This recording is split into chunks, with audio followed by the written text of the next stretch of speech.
So, 2 weeks ago, I released a video called Top 10 Best Practical Effects of the Decade, and while reading through the comments, I realized I missed a lot of great movies. And I mean a lot. Some I meant to include, some I just forgot, and others I didn't even know about. So, let's not waste time. Here's another Top 10 Best Practical Effects of the Decade, starting with The Guardians of the Galaxy. In compiling my original list, I felt very conflicted as to what exactly counted as a practical effect and what counted as makeup. You wouldn't really call period-accurate makeup in a historical epic a practical effect, but makeup that turns someone into a grotesque creature definitely would fall into that category. So, at first, I was torn on the Guardians of the Galaxy. But now, after watching what goes into creating Yondu, Gamora, and Nebula, I'm increasingly convinced that it fits in both categories. These characters could have easily been CGI, but instead, these actors go through hours and hours of makeup and prosthetics, slowly transforming them into the alien characters we know and love. And I desperately love all the metallic prosthetics attached to Yondu and Nebula, which really feel both natural and unnatural at the same time. Also, these weird robotic prostitutes. I'm a sucker for practically created robots, and these look really cool, and slightly disturbing if you think too far into it. Guardians is just such a visual treat, and I look forward to seeing what James Gunn will come up with next. Number 9, Falling Skies. If I had to pick the most underrated show on TV, a few years back it would have been TNT's Falling Skies. An incredibly good post-apocalyptic alien invasion show, this is a great piece of television that had me hooked, at least for the first 3 seasons. Season 4 kinda tanked in quality, but before that it had great writing, great acting, and some seriously cool ideas, some of which came from executive producer Steven Spielberg. But a large part of the show's success was its great old-school effects, specifically the skitters. These spider-like aliens were incredibly creepy, and that was no small part because of the fact that they were really there. The show had a fairly low budget, so a mix of CGI and practical was used. From the waist up, these skitters were people in costumes, but in long shots where the skitters are running, CGI will be used to animate their legs. And this wasn't the only CGI and practical blend. Doug Jones of Shape of Water fame played Cochise, an alien from a different species called the Volm. Jones' performance in the costume helps create a creature that feels real, but CGI was used to subtly enhance the limited expressions that could be made through the rubber mask, allowing the lips more movement and the eyes to blink and squint. These blends of practical and CGI helped create a show that felt like it had a much larger budget than it actually did, and in doing so, they helped to create one of my favorite science fiction TV shows. Coming in at number 8, we have Suicide Squad. A lot of people got angry when Suicide Squad won an Oscar, and I guess I can see why. It's a bit of a mess of a movie, and some might call it outright awful, but honestly, I think it deserves its Oscar. Because in a world of superhero movies completely oversaturated with CGI, it's great to see them go out of their way to do Killer Croc practically. Apparently, David Ayer specifically wanted Croc for the movie instead of King Shark because he wanted a practical creation, and it really paid off. I mean, look at him, he's so cool. Also, these eye monsters that the squad has to fight are really freaky looking. You can mock the rest of the movie, but you need to give these artists credit for bringing one of Batman's greatest foes to life. At number 7, we have I Am Mother. A lot of people requested this one, and I didn't even know about it. I had heard about the movie, but I had no idea that Mother, the robot in the film, is 100% practical. Never for a moment would I have thought that this is just a dude in a suit, but dang, it looks great. I've always wondered why, with our advanced technology nowadays, we don't have very many physical robots in films. So I am thrilled to see that the main character of this movie is a real thing that the other actors can interact with. And yet it never just feels like someone is dressing up. It just looks really cool. You should check it out. At number 6, we have Star Trek Into Darkness and Star Trek Beyond. The same love of practical effects from J.J. Abrams' Star Wars movies can be seen in his Star Trek movies as well.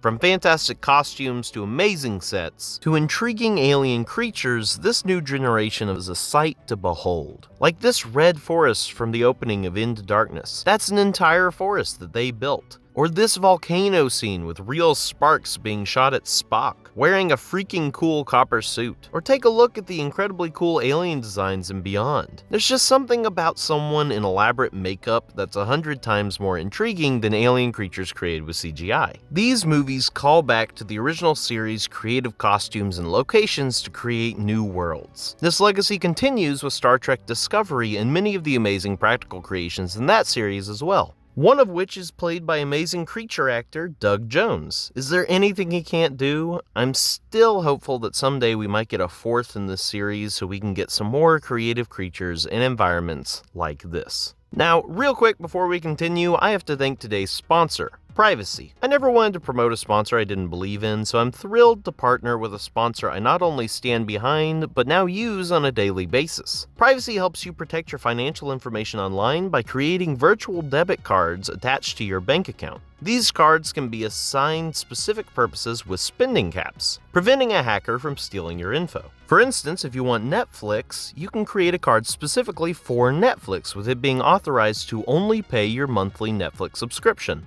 No risk of being hacked or double charged. It's a great way to keep your online spending safe and organized. What's more, you can get a $5 credit free for your first purchase by going to privacy.com/centerrow. So what are you waiting for? Go to privacy.com/centerrow and protect your online shopping today. Link in the description. Now, back to the video. Next up at number 5, we have Jurassic World Fallen Kingdom. I didn't like Jurassic World Fallen Kingdom. Like, at all. But even if you don't like a movie very much, you have to give credit where credit is due. And credit is due for some of the amazing practical effects from this film. While the film utilizes CGI for a good many of its dinosaurs, it also features more animatronics than the previous film in the franchise. And to their credit, there are many scenes where I cannot tell you if I'm looking at the CGI Indo-Wrapper or the real one. There is some truly great artistry in this film and some truly astounding animatronics. Here's hoping we get even more in the third installment of this franchise. At number 4, we have Scary Stories to Tell in the Dark. This PG-13 horror film for kids is quite honestly one of the creepiest horror films I have seen in years. And that is no small part due to the creature designs in this movie, which are just horrifically unsettling and almost entirely practical. From this cockroach-infested scarecrow to this contorting jangly man to whatever this nightmare is. The effects artists working on this film crafted insanely creative, gross, and disturbing monsters from this film that are 100% real and tangible, which makes them 100% more disturbing than most monsters you see in films nowadays.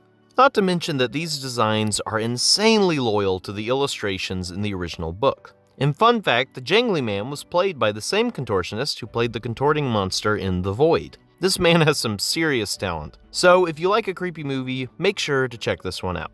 Number 3, The Fast and the Furious. I have never seen a Fast and the Furious movie. They always struck me as just being kind of silly. But you've got to respect their commitment to physically destroying hundreds of beautiful cars. Oh my gosh, all those cars. Why? Seriously though, look at some of these stunts. Look at these real explosions. That's freaking awesome. Like, let's just throw a bunch of cars out of an airplane. Not CGI cars, real cars. And then, to make it look like they just land and are able to drive off, let's construct this giant ski lift for cars to lower them to the ground in such a way that it looks like they just flopped out of the sky. What madman came up with all this nonsense? You gotta love it though, and now I may have to check these out.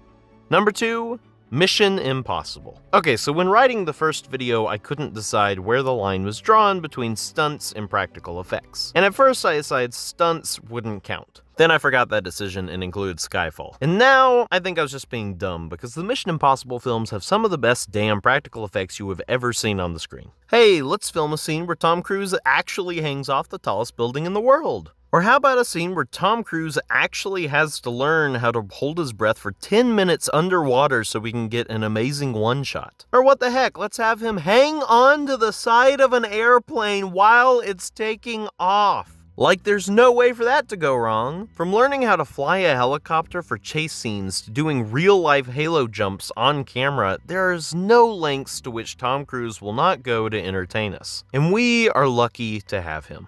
And last, but certainly not least, The Dark Crystal: Age of Resistance. This show dropped literally the day after I released my previous video. Otherwise, it would have topped that list. This show is absolutely stunning. The world that they have created, the sets, the creatures, the puppetry, it's astounding. It's mesmerizing. At first, I was worried about the non-expressive faces of the puppets, which might hinder my investment into the world, but nope. I could not tear my eyes away from the screen. Here, the Jim Henson Company has created an utter masterpiece of practical effects and puppetry. It's an accomplishment that I believe Jim Henson would have been insanely proud of. I'm not sure what else to say. Just look at all this. It's gorgeous. Turn off YouTube, turn on Netflix, and go soak it in.